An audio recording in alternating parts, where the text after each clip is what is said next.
Good afternoon and welcome to Emory University's Goizueta Business School. Today's web chat is Eye on the MBA. We will be talking to undergrad and students and young professionals on the steps that they need to take the next few years to become a successful MBA candidate. I am Nicole Hippass, Director of Program Marketing here at Goizueta, and I'm joined by Rebecca Kaplan, part of our MBA Admissions team, and Rosario and JP, who are current full-time MBA students. I'll have them introduce themselves shortly, but first I'm going to do a little bit of housekeeping. We are recording this chat, so if you miss anything or have to hop off early, no worries. We will send you a recording of the entire chat via email within the next week.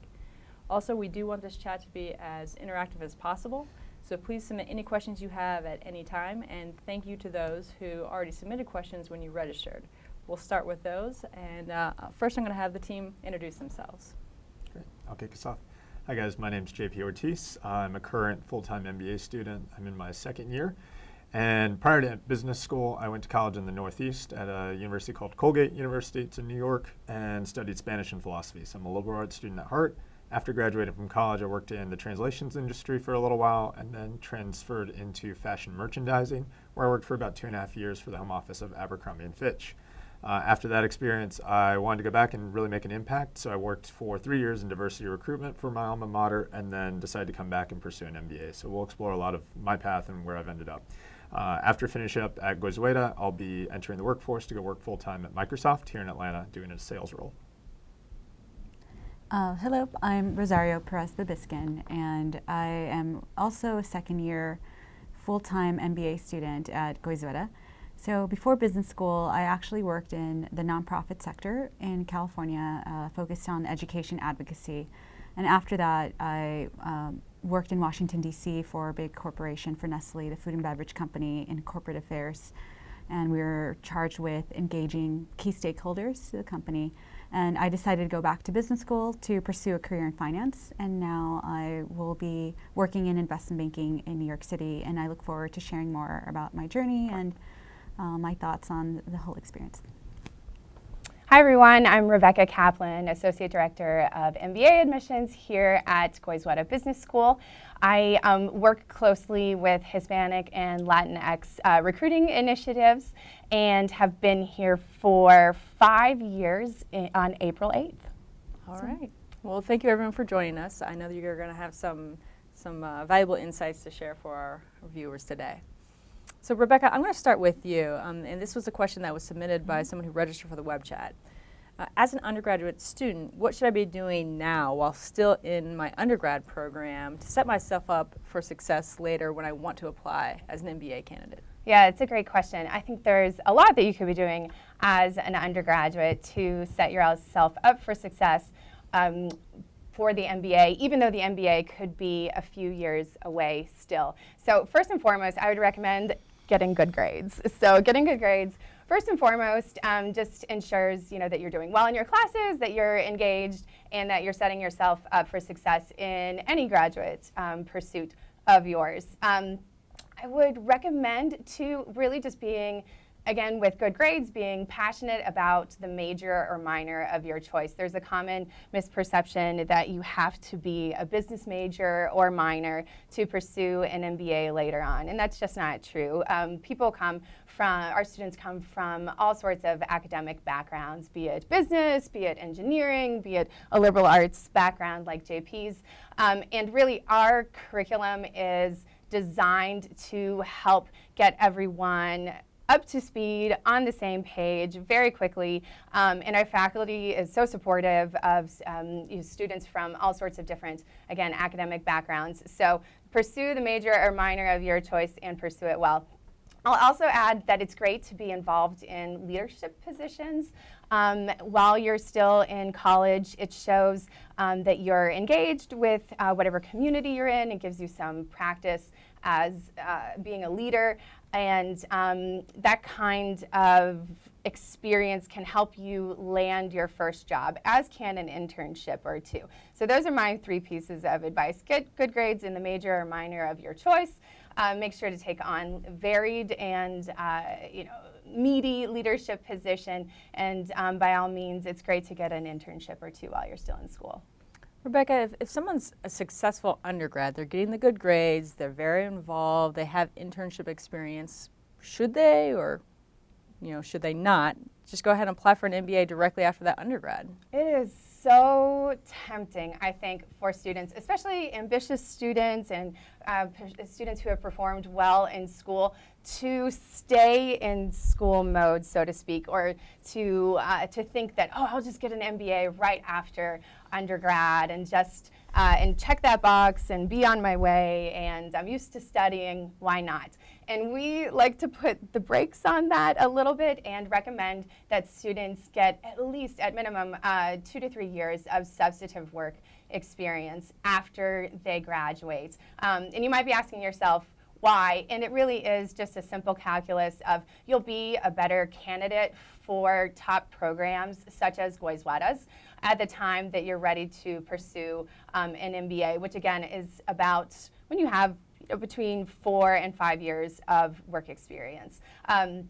Also, you'll have more to contribute to the classroom if you have a few years of work experience too. You'll be able to draw on those experiences that you've had as a professional, and that will lead to a more robust classroom experience. And then, and people tend not to think about this, but it's true, you will be a more desirable candidate for recruiters post-MBA if you have a few years of work experience first. So we definitely recommend that you take a few years after graduating from undergrad, again, in whatever major or minor you have, get a few years of good work experience, and then start thinking about the MBA. JP and Rosario, I'd love to hear from you. The work experience that you had prior to pursuing your MBA here, how has that impacted your studies? What have you been able to draw on that has helped you excel in the program? Sure. So thinking about my experiences before coming to an MBA, as I mentioned, I worked in fashion merchandising. I was at the home office of Abercrombie & Fitch. So I really got an opportunity to work with products really closely. And for me, especially coming from a liberal arts background, I didn't have maybe the business skills built up, or especially like financial acumen. And so learning how to run a business was essentially what I was doing. And I worked with vendors internationally, so got that global piece, got to do a little bit of travel internationally to work on products, creative development, design, working with designers, and then sales forecasting. Those were all elements of my job that were really crucial and really important, as well as having the ability to speak to senior leadership. So when you think about how a lot of those skills translate over to the MBA level, a lot of your classes are really interactive, and you're going to get up and be giving presentations to both your peers, professors, and then ultimately pitching yourself when you're looking for a job, both for your internship and then for your full-time experiences. And especially that element of my career really, I think, gave me a lot of solid grounding, and was able to be successful coming through the MBA process. I think a lot of what JP said was very relevant to me, and but in addition to that, I would say my experience was so different than the experience of a lot of my peers. Everyone just came with, such diverse backgrounds and from different countries, and so I found that my contributions, initially I thought I wouldn't be able to contribute as much because I had a nonprofit background. My work was just very different than what I was studying here, but I ended up realizing that it was actually very valuable because I had like a big picture perspective working at Nestle's Washington, D.C. office. We were not just working in marketing and looking at one product and focusing on like improving sales for that product. For example, we were looking at wider issues like how regulations impacted the corporation, how we engage nonprofits, how we engage with members of Congress. So I just found that perspective was very different than the perspective than a lot of my peers had, and I ended up being able to add something to the table. Thank you. All right, so we've established, get that first job, get a couple years of really good substantive experience. Beyond that, what else should someone do in between those years after they graduate from their undergrad program and before they decide to start applying to MBA programs? Yeah, I think it's a good idea to, I mentioned leadership before. I think it's a good idea to continue taking on leadership roles, and it could be leadership roles within the organization that you work for, but it could be with volunteer work that you do, if you help to work with a nonprofit that you're passionate about, or maybe it's the BRG or ERG employee group of the company you work for. But stay involved, because that signals to us, the admissions representatives, that you have remained involved in whatever community you're passionate about and continue to go well, you can continue to go beyond, which is something we like to say here at Goizueta. And those are the kind of candidates we're seeking. It's also great to have a narrative of getting promoted in whatever position you're in. So maybe you start at one level but increase to another, or maybe you switch, careers, or switch jobs even somewhat in your years between the undergraduate experience and the MBA. But I think you want to have a narrative of progressing in whatever field you're in, or from field to field. You want to show. Have a story to tell for the years between college and the MBA program. And then I would recommend to studying for the GMATs. But I'm happy to talk about that more later. Okay. I'd love to hear from the two of you. At what point did you realize that an MBA was going to be your next step? And then how did you go about preparing for that? So for me, I remember early on I wanted to go to law school, full disclosure, and then I moved to DC and everyone was a lawyer, and I'm like, okay, I don't think I want to go that route. But when I worked at Nestle, and I was thinking about where I saw myself 5-10 years down the line, and even though I love working for Nestle, it's a great company, I enjoyed working in the DC office, I didn't really see myself growing past a certain point. And I just started examining, what do I enjoy about this job? Do I feel challenged? And I really liked working in Excel. I really liked working with numbers. And but I wasn't a finance person, so I decided that I would challenge myself and pursue an MBA and hopefully get a job in investment banking. And it somehow ended up working out, and now I'm here. So. Yeah, I think a lot of what Rosario said really resonates with me personally. I think it's really about, at an early stage in your career, taking stock of where you are and what skills do you want to continue to develop. So for me, I built out a little bit of like financial acumen, business acumen, but didn't have structured or formalized training in that. And so I was a little scrappier with it and knew that as I continued to progress in my career, especially at a level where I'd want to enter the C-suite, or start my own business someday, I knew that developing that skill set was going to be really critical to my own success. So for me, business school was about coming back to developing a route to gaining and learning academically and being in that structured environment. I know it's not for everybody, but definitely for you if you like enjoying learning from your peers, learning from professors, and having the ability to study different areas of business and just learn consistently. Goizueta can be a great place for that, and especially the route for an MBA to helping you grow in your career.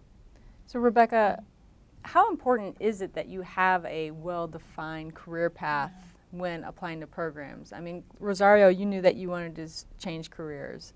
JP, yours was really about skill development. So they had very well-defined reasons for pursuing. How important is that?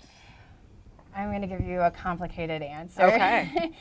It is important, and yet it isn't. And I'm going to explain what I mean by that. I think it's important when you go to apply to an MBA program that you have a good idea of what you want to do and why. And I think JP and Rosario touched on this so nicely. It's about knowing yourself, knowing what you're good at, knowing what you want to develop, and importantly too, knowing what you don't want to do, right, moving forward. So doing some of that skills assessment and even self-assessment to know more or less what route you want to be on and why you're pursuing the MBA. And that's really important to us as admissions representatives to see that kind of clarity among our candidates, because it signals to us, again, that you've thought about all of this, and two, that you'll approach the MBA strategically. You'll be strategic about what classes you'll take. You'll think about what kind of internship opportunities you might want to have, and you'll approach the MBA just maybe as a more serious candidate. That being said, there's something magical that happens in the classroom here when you maybe came in as finance, but you took a marketing class and you discovered that you love marketing. And so, or you're with these, interesting colleagues and classmates and professors and alumni, and suddenly you're dreaming up your first business. And so we like to have people who can come in with a set goal in mind, but who are open to letting their ideas be changed through the experience that is the MBA. So for the two of you, how, or maybe it didn't, how did your career plans change, or how were they enhanced once you actually got into the program here? Yeah, it's shifted a lot for me. So coming into business school, I had this background in fashion. I went on to go work in diversity recruitment for my alma mater. So for me, taking stock of the skill sets that I had was, one, I was really good at working with products. I was really good at working with people. So when I started thinking about what I wanted to do coming into my MBA program, I discovered the path of brand management and brand marketing. So combining the skills of working with products and people and how those two intersect seemed like an ideal place for me to go. And I think one advantage that Goizueta has is its proximity to so many companies here in Atlanta. So if you think about the Fortune 500 companies that are here, UPS, Delta Airlines, Coca-Cola, you have some big names just in this area alone downtown. And so for me, it was about connecting with those different organizations, learning about what opportunities they had specifically in marketing, and then being able to be successful throughout the recruitment process for them. So I was successful. I ended up securing an internship with the Coca-Cola company here in town, which was a really wonderful summer experience for me. I worked on a product with a great team. So I got to really, I think, explore all those elements of my career that I had established previously. But ultimately, over the summer, I ended up discovering, as Rebecca had mentioned, you have that openness, and one experience in particular really opened me up to the dynamic nature of technology and how fast that's growing today. And so we had the opportunity to go out to New York City, work alongside Coca-Cola's partners in the tech industry, and that, for me, opened up my mind to what sort of roles could also exist outside of an MBA, maybe just a faster changing, more dynamic industry. So upon coming back this fall, I decided to re-recruit and focused on tech companies, and then was successful going through the process there. So that's why I've pivoted over to tech, and we'll be doing tech sales here in Atlanta. Rosario, you pivoted pretty dramatically from nonprofit to investment finance and banking. Yes. How did that shift while you were in the program, and what resources here enabled you to make that big change? So it was actually, whenever I would tell people about my background, they would always be like, are you sure you want to do investment banking? You were in the nonprofit sector, like how is that relevant? And being in the program, one reason why I picked Goizueta was because of the personalized experience. The class size is small, so you know that you're more likely to have more time with the professors, you're more likely to have more contact with the career office, for example. And I remember being challenged in my finance classes and really questioning myself and whether or not I could do finance if I was really, having to work extra hard to do well in certain classes. So there was a period when I questioned, I'm like, should I do marketing? Should I do consulting? And I would talk to other people. But then in the end, I decided to be true to myself and stick with why I came to business school, which was to pursue a career in finance. And we have a finance club on campus, which is really well organized. It's a student-run organization. We have an advisor from the Career Center, and as well as a professor. And they were so instrumental in helping me prepare for my interviews. They gave us all the resources that we needed.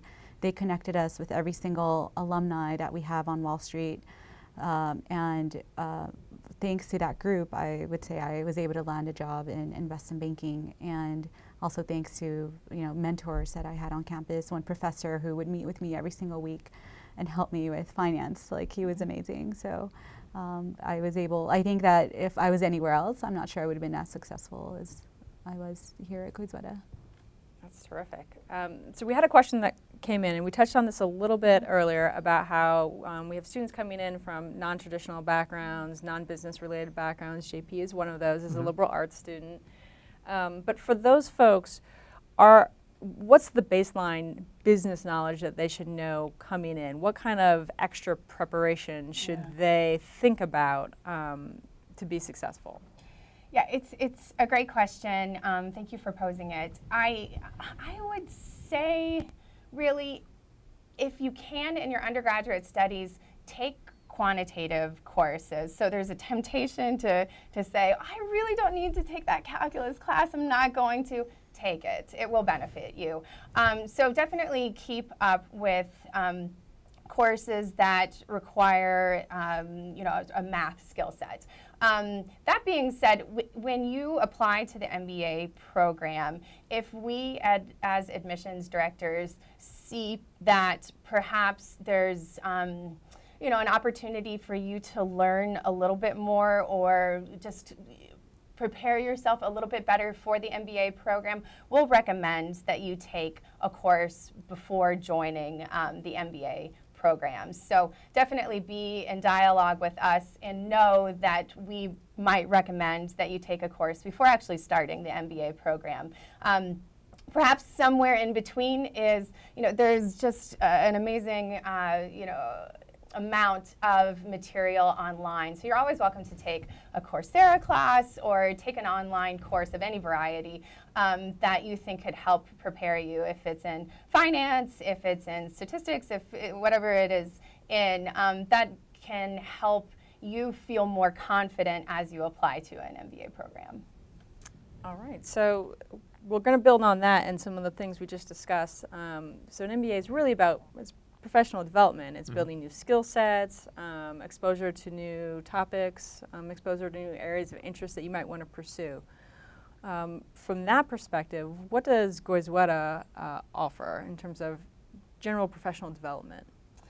Yeah, I think there are a couple of different ways to approach professional development. So I think just when you're asking yourself why the MBA, perhaps you can think about the MBA as being a really versatile degree. The MBA opens doors in investment banking, it opens doors in tech sales. We've had people go into hospital and healthcare administration. So it just runs the gamut with different types of careers that the MBA can help prepare you for. So I think that's exciting. That first and foremost is really exciting.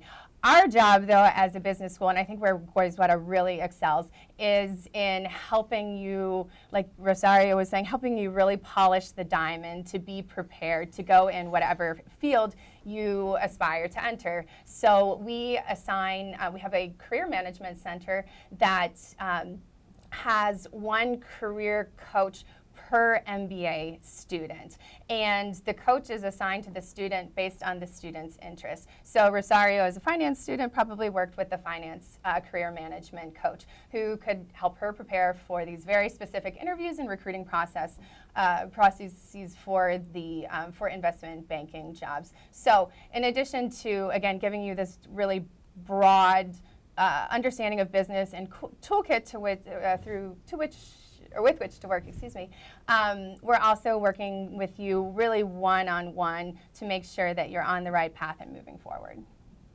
Okay, so I'm going to shift again and let's talk about researching MBA programs. So, you've made the decision that the MBA is your next step.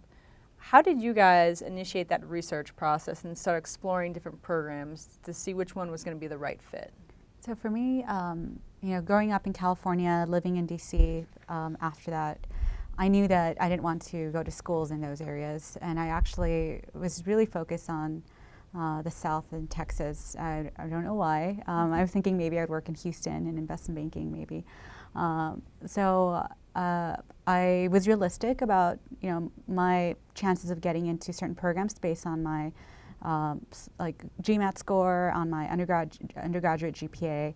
So I pretty much focused on those schools where I thought I would have a good chance of getting in, and then based on that, I checked out the campuses and I decided whether or not I liked the program, and based on the my interactions with people at those schools, and I really narrowed down my list. And I didn't apply to a lot of schools. I applied to 5 schools, and I think that's the best thing to do. Just be very focused, and that way, when you're writing your letters, your essays, you're really genuine about why you want to go to that school, why you would be a good fit in that school, and in your interview, like all that will come out, whether or not you're just applying to apply and trying to get into the best school you can get into, or if you're really genuine about what you want to accomplish and why you think you'd be a good fit in a certain program. Right.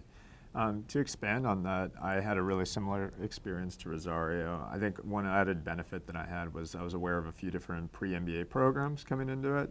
So I know we'll talk about this in a bit, but the Consortium and MLT, Management Leadership for Tomorrow, you guys listening at home, those are great resources to even look into now as you're starting to think about developing the skill set for an MBA and going down that route down the line. So through that, I'd had an idea of the types of networks and schools that were available. especially for students of color, students from diverse backgrounds. And so I had a list of about 5 schools that I ended up applying to. 4 of those were Consortium, with Emory as my top choice. And I had gone through all the pre-vetting processes that Rosario talked about. So assessing where my GMAT score lined up with those. I think you guys use middle 50% averages for the admission statistics or the median that they publish online. So kind of measuring yourself up against that and saying, okay, do I need to take more time to study for the GMAT one more time? Or do I need to take this extra class maybe in advance to boost my quantitative profile? Those were all steps that I took coming into the MBA pre-application process to really help me decide where I wanted to go. And then visiting the campuses. I think that can't be undersold enough. I visited basically all the schools I applied to. And that was really helpful to be able to come in, especially if you can sit in a class and talk to other students. Those are huge, I think, game changers in the decision-making process. Rebecca, is there anything you want to add to that about the kind of criteria or different aspects to look at when comparing programs? Yeah. Well, I absolutely agree. There's a little bit nuts and bolts. So maybe your first interaction with a school is through the website, and the website is great in that it gives you the class size, how many faculty to students, job placement rate, rank, cost, return on investment, et cetera. So there's just a plethora of information on the web, and it can be a little bit overwhelming, but that often is a good place to start, and certainly is a good way to benchmark different programs, so different schools. So school A might offer one thing, and school B might be a little bit different, and it's good to weigh those, like Rosario was saying, against your interests. So I definitely think that it's good to go and do some just online research, maybe as a first step. But then there's something that happens when people come to campus, and I think taking into account that cultural fit, you go to visit the school, can I see myself here?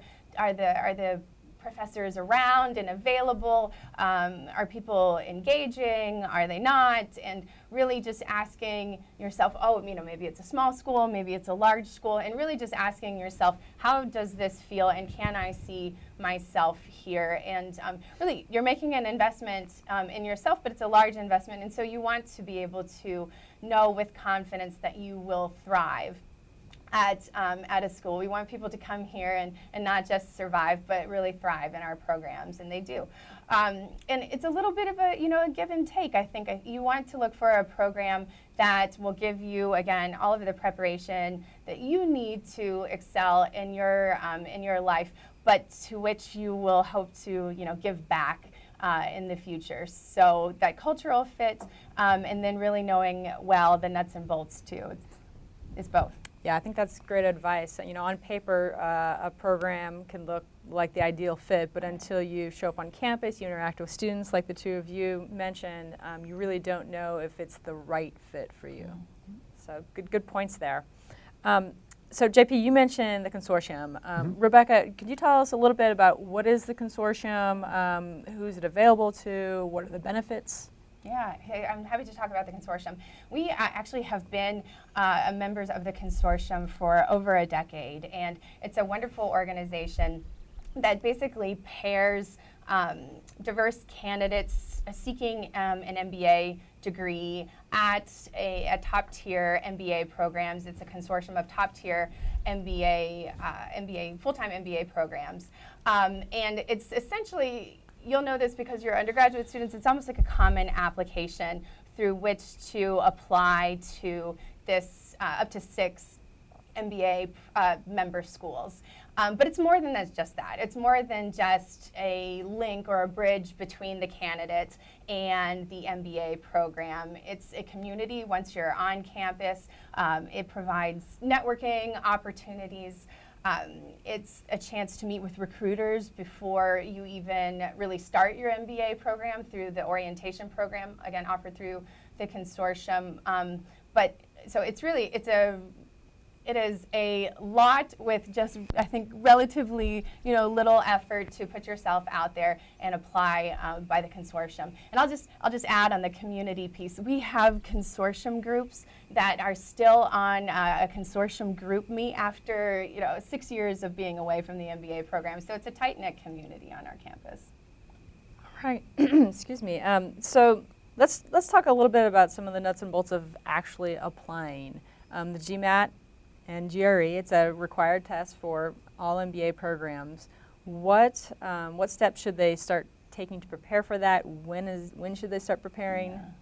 All right, so I like to, this is one of my favorite topics because it's actually most people's least favorite topic, but it's important and it's a difference maker in terms of your candidacy. So I always say, and you're welcome to take the GMAT or the GRE, take the test or start thinking about the test rather as soon as possible. If you're in your undergraduate institution still, maybe you're a junior or you're a senior, there's no reason that you can't take the GMAT or GRE now. And even if you're early in your professional career, be thinking about it because your scores are good for 5 years and your skills are sharp in school or at least soon after school. So give yourself plenty of time. I also say to have guidance. So give yourself lots of time, but give yourself some guidance too. And that could mean that you pick up a book and start studying independently or with a group of friends. I always recommend investing in a GMAT or GRE course because that will give you additional structure and accountability. And there are all sorts of tips and tricks and time savers that those courses can offer you. So definitely give yourself time to prepare well, and if you have to take the GRE or the GMAT again, we absolutely recommend it. There is a cutoff point where maybe if you've taken it too many times, it doesn't make too much more sense, but definitely keep taking it until you feel like you've gotten it right. How did each of you prepare for the GMAT or GRE, and what tips would you have for folks as they start that process? So I pretty much did what Rebecca recommended. Like as soon as I knew I wanted to apply to an MBA program, I researched courses and I signed up for one, and I actually did it online and it worked really well for me. And I used some other free resources, but the course probably really helped prepare me for the exam. And then after that, after I knew what schools I wanted to go to, I focused on my essays. I actually reached out to my recommenders immediately as well. And I gave them a package which included information on why I wanted to go to business school, what I had accomplished working for them, and I met with each one of them so they can ask me any questions that they had. And so the exam and the GMAT as well as the letters of recommendation were probably the first things I got out of the way, and then I focused on the essays towards the end. For me, I think the GMAT was one of the harder aspects of the process, which you might be thinking yourself like, oh, I don't like standardized tests. I'm totally in that boat. I can relate with you guys 100%. So to I think compensate for that, I needed to give myself enough time to make sure that I was factoring that into when I wanted to go to business school from when I was first taking the GMAT. And I think being strategic as best as you can early on and seeking the advice and resources of others can really help you. So to kind of walk you through what I ended up doing, first getting familiar with the test. There's free resources out there, as Rosario mentioned, to just understand what is the GMAT, what does it look like. If you haven't seen a GMAT test question, kind of open up a book or order some of those books online and get a sense of what does that look like. And it's important to use the actual GMAT guides, I think especially for the real test questions as you're preparing for that. And then once you've done that, taking a practice test and just getting a baseline score for where you are. And if it might be a great thing. You might say, oh, okay, I'm in a really good spot. But then start putting yourself in different scenarios. It's a lot easier to study maybe at your table at home where it's quiet versus actually going to the test center. It's different from maybe taking the SAT or ACT, which is a paper test. This is a computer-aided test, so it's just completely digital. There's no ability to go back or forward on questions. And that's different also from the GRE, which gives you more flexibility. So just I think having some mechanics and understanding of the way the test actually works is really helpful coming in. Secondly, I think investing in those resources like Rebecca mentioned. So doing a test prep course can be incredibly helpful. There's a lot out there. Manhattan GMAT was the one that I used, but there's other ones available online as well. And setting up something that can keep you both accountable and then will help you in whatever study technique you might need.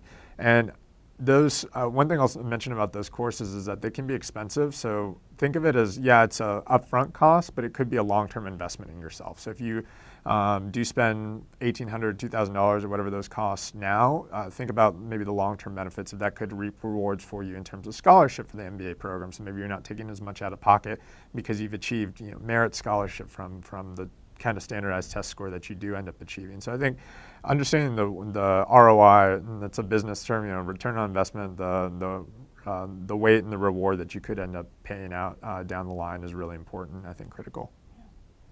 So Rosario mentioned that the first two pieces of the application she got out of the way were the GMAT and the letters of recommendation. And that's a question we get a lot, is who should write those letters of recommendation? So for folks who are maybe a few years out from the actual application, the MBA application, what advice do you have for them about thinking through building relationships that are going to benefit them, throughout their careers, but obviously as part of that application process as well? Yeah, it's a great question. And it's not too soon to be thinking about all of this. And I think really you want to approach someone who you think knows you well and can really show you in the best light. And I'm talking about you, the professional. So ideally, it's not a personal relationship in the sense that it's a family member or a friend, or even maybe a college professor. We'd prefer to see letters of recommendation from a supervisor, a manager. Perhaps if you have a leadership role, which was something I mentioned earlier, it's someone that you volunteer with who knows about your leadership capacity. But I think first and foremost, someone who knows you well and someone who can write you the most positive and genuinely positive letter possible. I think too, you really want to get someone who knows what your plans are, and that speaks to, again, knowing yourself, knowing your plans, knowing what you want out of the MBA, because then, again, that gives the person all of the context in the world they need to write you the most glowing letter possible. So stay involved, keep getting, if you're already in the workforce, keep getting promoted and thinking about who maybe has been part of your professional path so far and who really knows what you want to do, can speak on your behalf, and just write you a strong letter of recommendation. That's great advice. And if I could add something to what Rebecca said, also be grateful to your recommenders. Yes. Once, obviously they're taking time out to write your letter, to meet with you. So for mine, I gave them like a small thank you gift after they finished, just to show my appreciation, because it does take a lot of effort on their part to write those letters. So it's a good way to show that you appreciate them. Handwritten thank you notes go a long way these days. Yes, exactly. JP and Rosario, you two obviously successfully completed the application process because you're here. Were there any setbacks that you had or challenges that you experienced that you wished, man, I wish I knew ahead of time, or I wish I had more time, or I had certain advice to prepare for this section or another section?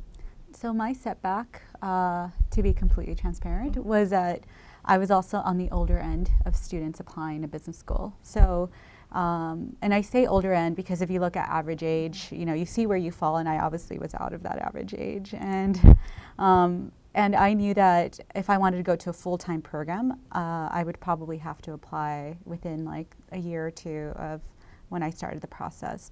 So initially, I was actually really discouraged by the GMAT. Like JP said, standardized exams are not easy, and because of that, I was kind of allowing myself to doubt whether or not I should even go to business school. And so I did have a dark period during the application process, but thankfully I had good mentors who were advising me to not give up. And so pretty much when I talk to people now, I tell them just keep trying, keep studying, don't give up. If you're focused and you're working hard, you'll be successful. but just don't let those dark moments get in your way. Absolutely. I can relate a lot with what Rosario said. I think setbacks will happen. They're going to happen in life, in your professional career. They happen in business school. You can be expecting one result and then something totally different happens. So I think mentally preparing yourself for that as best as possible can be really helpful.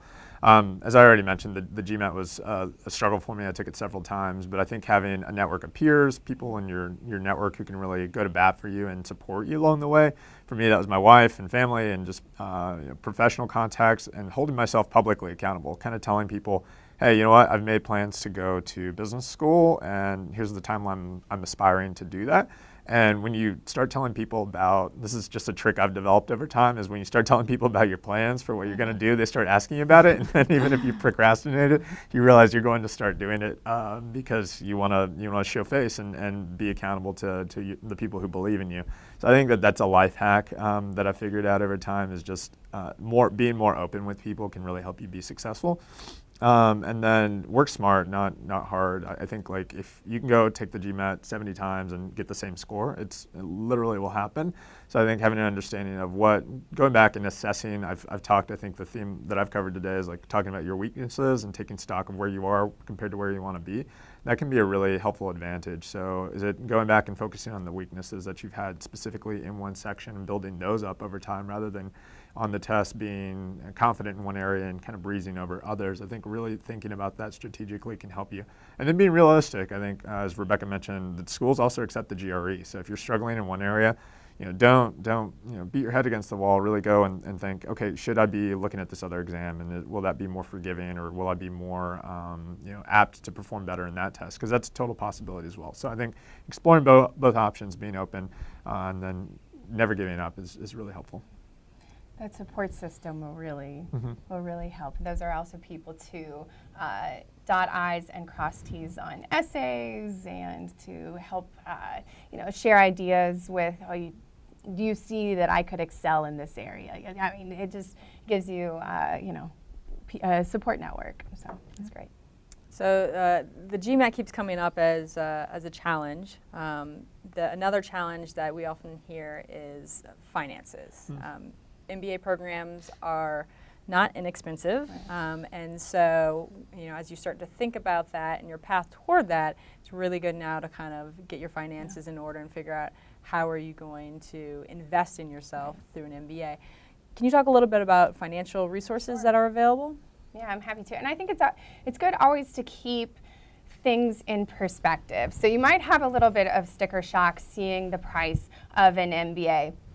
But the shock lessens somewhat when you think about what the average post-MBA salary is. And even lessens still when you think that 95% of our students are getting jobs 3 months post-MBA. So really, people are getting jobs, people are getting good jobs, and people are paying off whatever debt they've incurred to pursue the MBA in a relatively short period of time. So we always really encourage people, say yes to the MBA first, say yes to the school, say yes to the application process, say yes to yourself, and then we'll figure out the nuts and bolts of financing an MBA.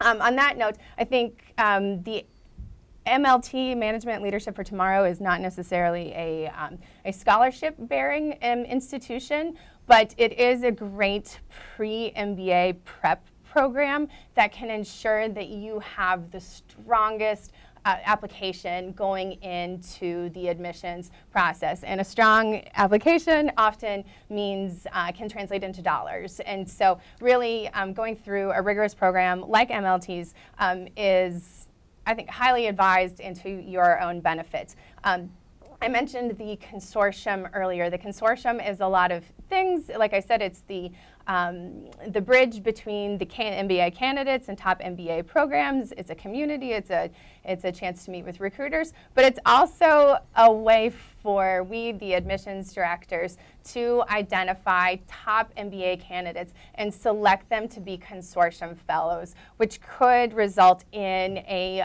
full funding of your MBA. So know that the consortium, too, is a vehicle for financing as well. I wanted to mention, too, a couple of other funding sources I know of in particular. The Hispanic Scholarship Fund offers competitive scholarships, but they offer scholarships to grad students nonetheless. And I know, because I've spoken with their leadership, that so many of those graduate scholarships go unclaimed. So please, by all means, claim them. Just go to the HSF website. Also, and Rosario can hopefully speak to this a little bit too, but the TWIGO Foundation is for students, diverse students who are interested in finance in particular. And that is another route, again competitive, but that you would apply for and hopefully receive some funding for, and in addition, networking opportunities, and the distinction of being a TWIGO Fellow at whatever MBA program you choose to pursue. That's very useful resources there. That, merit-based scholarships as well. We have a whole host of named scholarships that we offer candidates that anyone who applies automatically gets evaluated for. I know the two of you've decided to make the investment.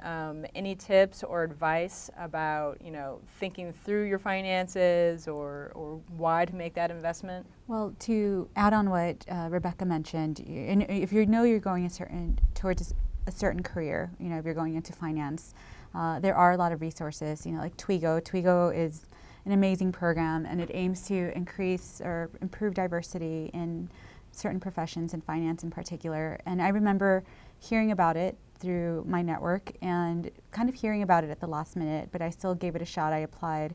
Even though I wasn't selected for the scholarship, I've kept in touch with one of their main recruiters who, she still sends out emails about finance opportunities, so it's still a great network to belong to.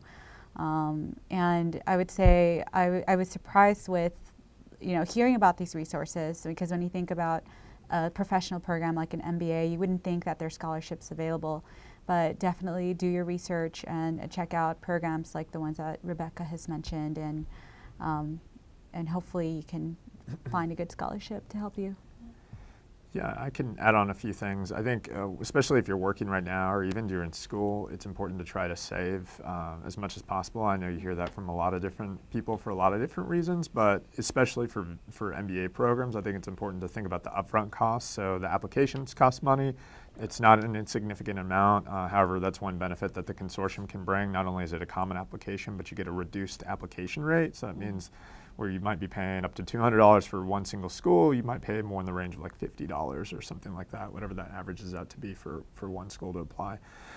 So that's a huge help, but then also visiting programs in particular can be really costly and expensive. Thinking if you want to go to 10 different schools, well, that's probably 10 different visits, and not only the pre-visit, but then going back for the interview or diversity weekend or whatever that might be. So there are some resources with those particular schools, so I would start looking on their website and see if they have different types of programs. Ours here at Emory is inside Goizueta. So one benefit for me was that whenever I decided to come out and visit Emory, I was also able to knock out my interview for the application process as well. So that's, I think being strategic about how can you use your money. One stat I heard quoted from an admission officer is to have maybe $10,000 saved before you come to an MBA program. I didn't have that, but thinking like the moving expenses to matriculating to application process, that all adds up really quickly.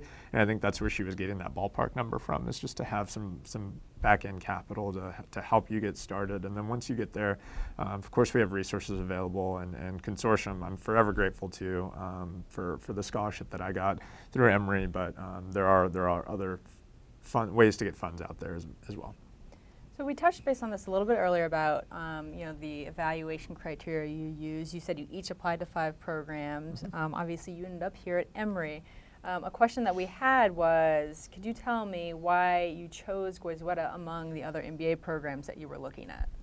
For me, as I mentioned earlier, for me it was a very clear criteria that I had. I wanted a smaller program.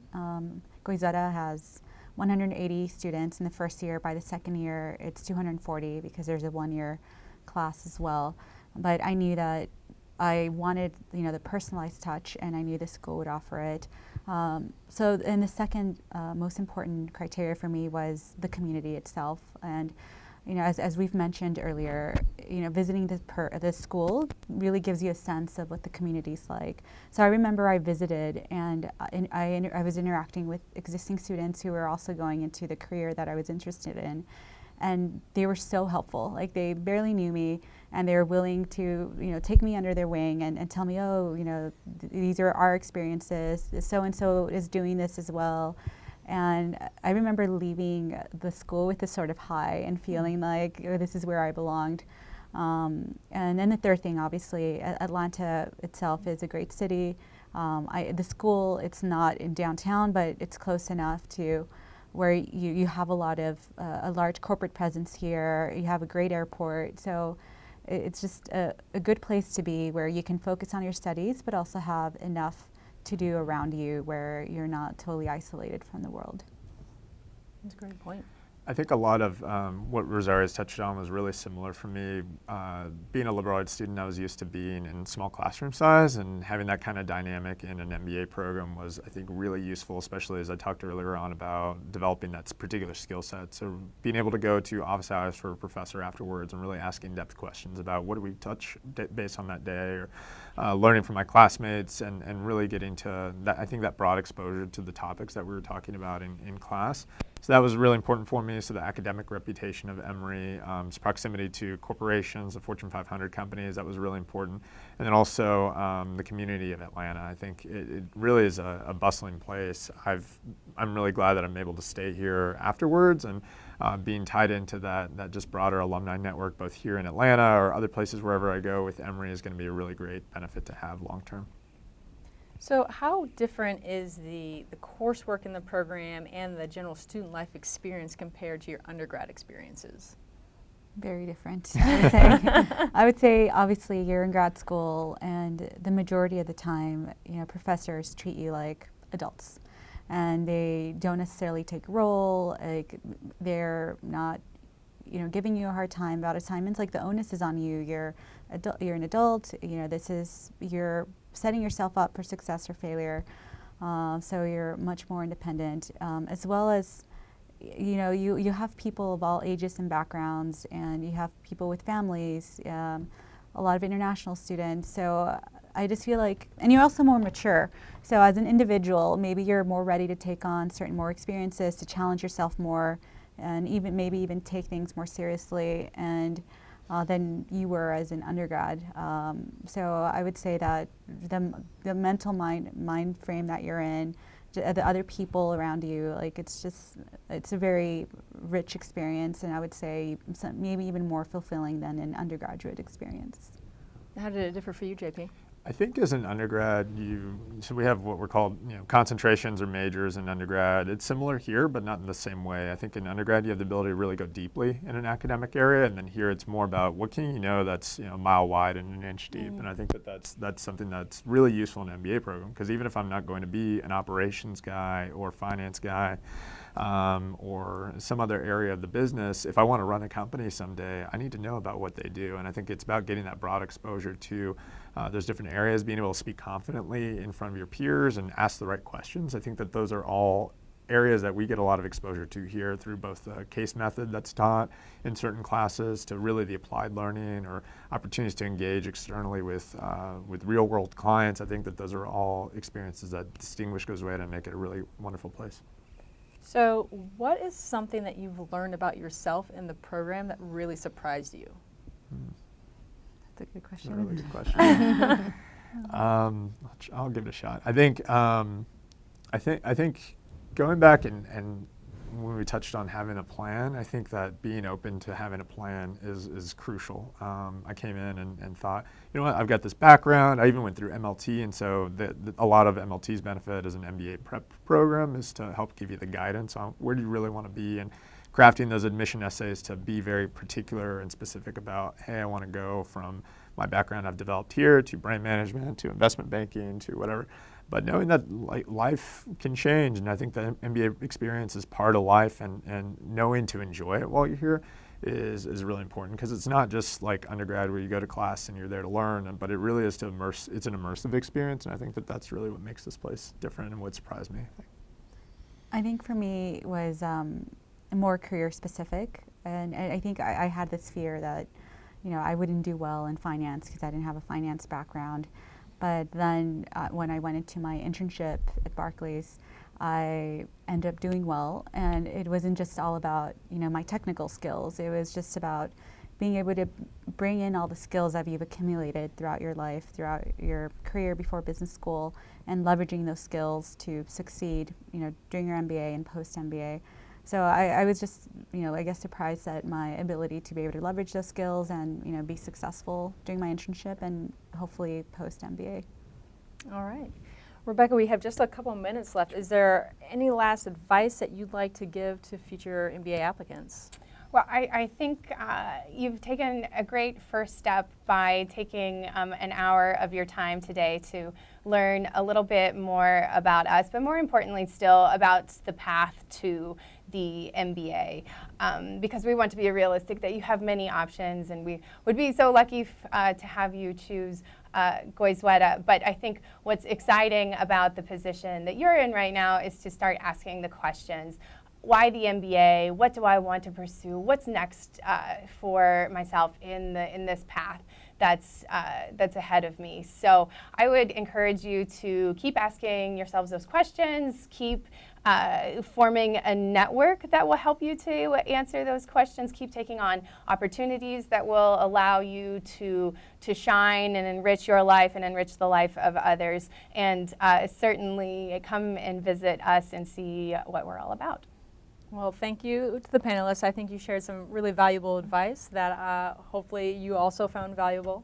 Up on the screen, I'm sharing two future web chats, one on April 11th and one on May 2nd.